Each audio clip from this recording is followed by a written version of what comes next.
Yes, LA people, I believe you're doing great, and I welcome and appreciate your presence in Cuckoo's Study Lab. Transformations in the global political realm, especially the tectonic shift in Middle Eastern geopolitics, has once again confirmed the fact that the United States no longer enjoys the status of superpower and hegemon, and that the era of unipolarity has become part of the past.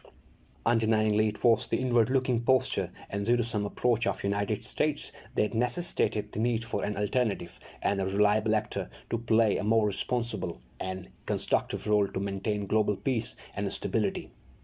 Such realizations resultantly invited China to play the role of peacekeeper, peace broker, and peace maintainer.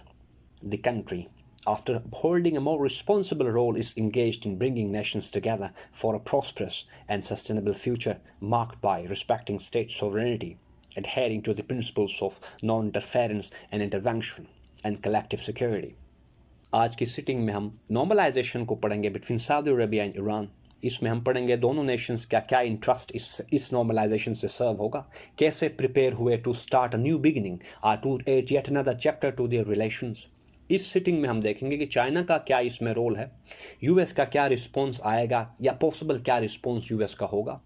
फिर हम देखेंगे कि middle east में जो existing security blocks हैं in the form of I2U2 led by United states and a security block between Iran, Russia and China, in blocks के ऊपर क्या इफेक्ट पड़ेगा। फाइनली हम इस सिटिंग में देखेंगे कि इस पूरी सिचुएशन और डेवलपमेंट के बाद कंट्रीज लाइक पाकिस्तान के लिए क्या प्रोस्पेक्ट्स हैं, क्या चैलेंजेस हैं एंड क्या अपॉर्चुनिटीज़ हैं।